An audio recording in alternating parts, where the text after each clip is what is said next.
Last week, Israel and Hamas agreed to a ceasefire in order to exchange hostages, with Israel getting back 50 of the 240 people kidnapped under gunpoint, most of them civilians, when they and other Palestinian Muslim terrorist groups assaulted Israeli civilian communities, murdering, raping, torturing, and of course, kidnapping.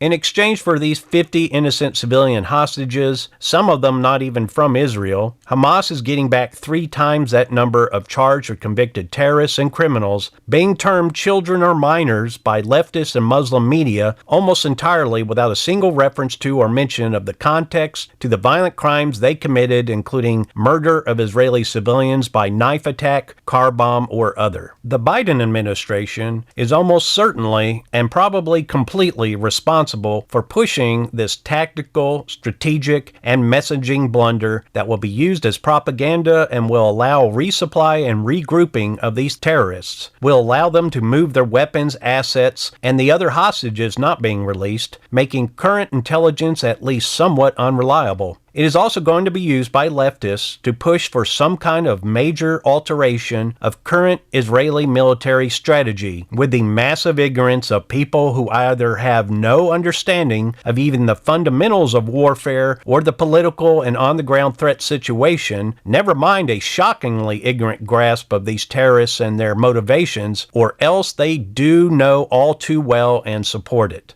What goes through your mind there, knowing that an American is released on day 3? Actually, last night when I was looking at it and I saw that there's no Americans and they were talking about the 4-year-old, I had a feeling she was going to be released today. Just in the sense of they want to keep the Americans throughout the entire process. I think they want the Americans involved in the negotiations, and as long as there's Americans being held, I think it keeps us more engaged. So I think their plan is to release them with the other ones from now on, but they're not going to release all of them to, I think, the very end. The final day of this truce deal, so the final group of hostages would be released. Do we expect to see more Americans that are released to the Red Cross and then eventually over to Israel? Like I said, I think they're going to string them out through the whole process. But I would expect another 1 or 2.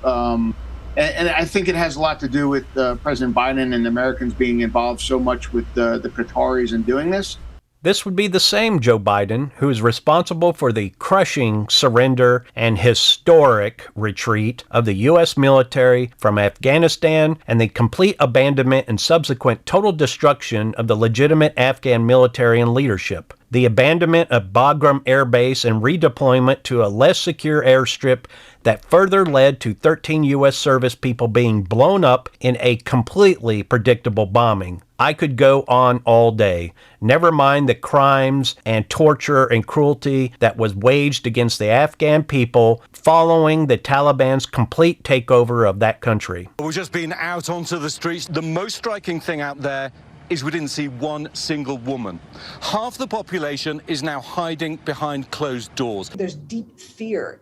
You know, the Taliban have had an assassination campaign against professional women. While certainly Israel wanted their people returned to them alive and safe, this whole thing is a huge problem on multiple levels. What you have to understand is much of the rest of the world that isn't the West see modern Westerners as soft, squeamish, uncommitted, lacking willpower, we're easily divided, we're selfish, self-obsessed, short-sighted. Our politicians only think through the next news cycle or maybe the next election or getting reelected and will sacrifice their own country, the gains of their own country and the reputation of their country just to have those short-sighted, largely unimportant goals achieved. And this is the problem. Muslims take hostages to exert dominance, but it's also because Westerners will give in to any demand, even sacrificing a winning strategy or giving up territory. If it means just having a bump in their ratings over a weekend, people like Joe Biden will do that. We only got these people out because of the military pressure on Hamas. You know, Hamas didn't suddenly become a humanitarian organization worried about international humanitarian law.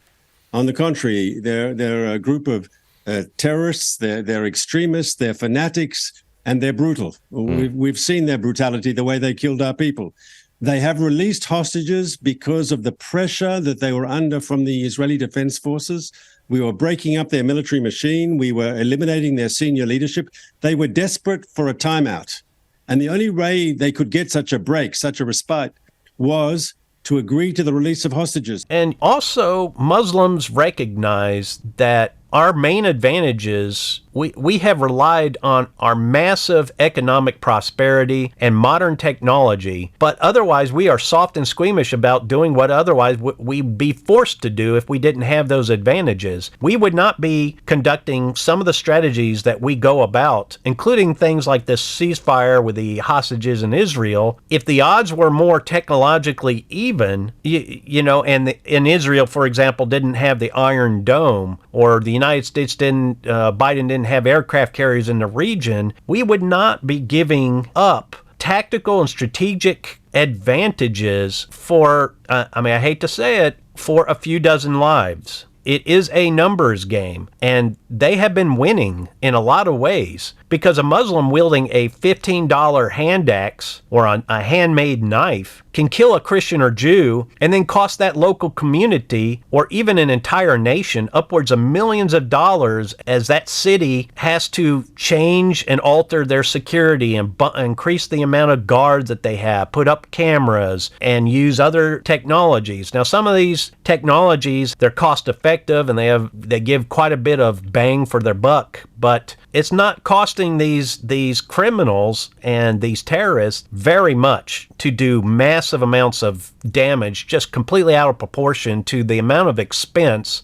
put in to commit that particular act, which is why these groups push Muslims all through the world to engage in things like improvised explosives or taking the wheel of a bus and driving into a crowd or just going up and knifing people, because the monetary cost in response to that can be devastating. And this has been a big problem that Israel has faced, because one way or another, these individuals get in to Israel on work permits or whatever the situation may be, and they could cost Israel a crazy amount of money. And this has been the strategy with the rockets that Hamas and the Palestinian Islamic Jihad and other groups use. They fire these rockets and mortars into Israel. Now, Israel uses their Iron Dome to take these things out, and you're looking at thousands and thousands of rockets fired, but the cost of these rockets and these mortar shells that are being used is nothing compared to the expense of the rockets and missiles being used by Israel to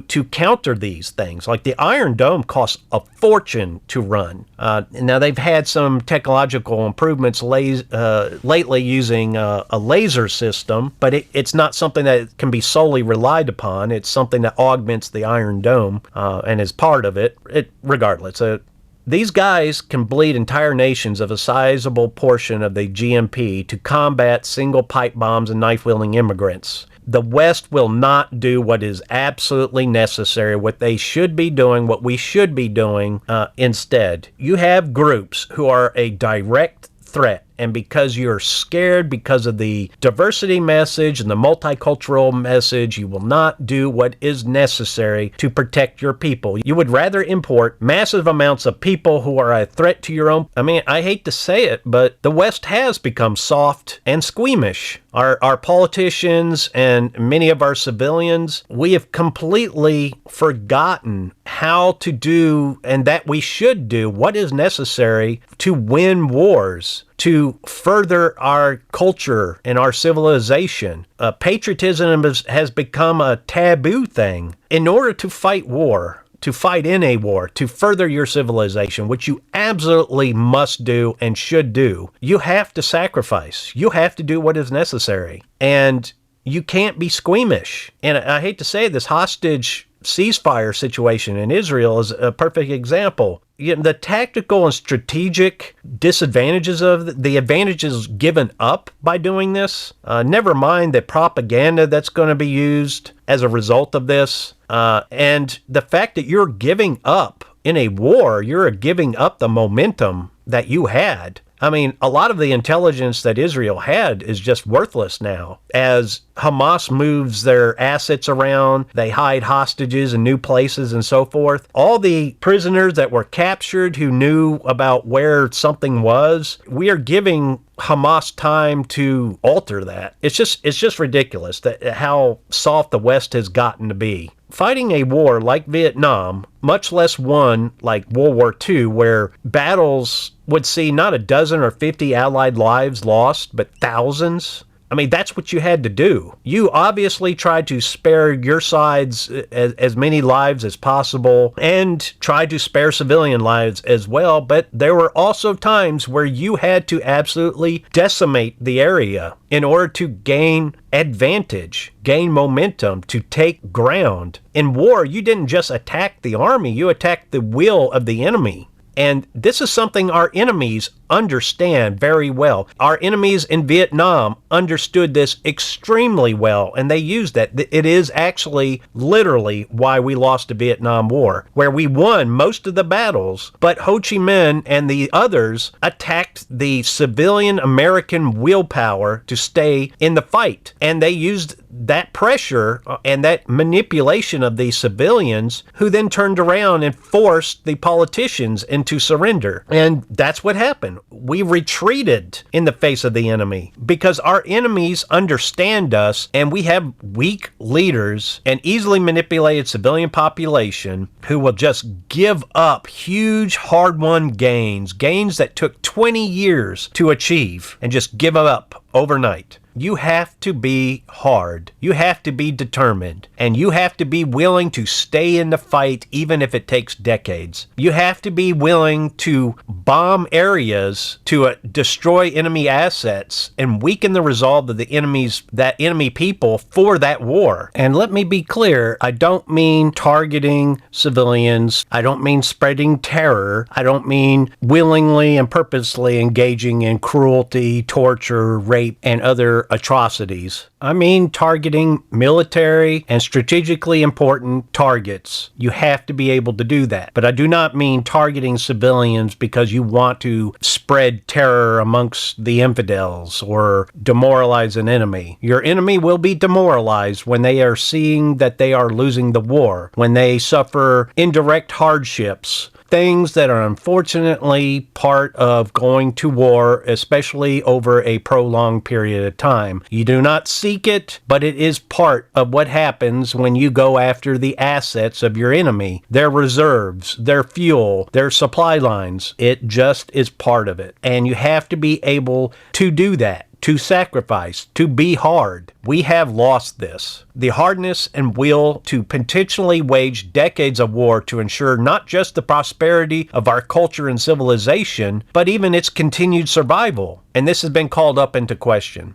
Somehow or another, weakness and submissiveness has crept into our society. It's also crept into Christianity. I hear even Christian ministers repeating ideas and philosophy that is from Marxism, that is from feminism. And some of our leaders, including leaders in church, just do not understand people outside the Western world. The example is of the Pope washing the feet, for instance, of Muslims. Now, they did this, the Muslims in question, and Muslims who see that, they do not view this as some Christians do. They viewed this as a sign of the weakness and submissiveness of the West, and they viewed it as Muslim domination. We have taken this guy and basically put him on his knees to wash the feet. These kind of sentiments that the West has and Christianity has were principally meant for people of your own people who had shared culture and moral ideas. You know, you may entreat with an enemy, but they were an enemy of your people, not necessarily the enemy from another side whose ways were completely foreign and who would not take your outreach in the way that you intended. We would and do give up nearly anything for some hostages taken by enemies of our civilization, while they, our enemies, happily sacrifice their own civilians for minor gains. They brag about this.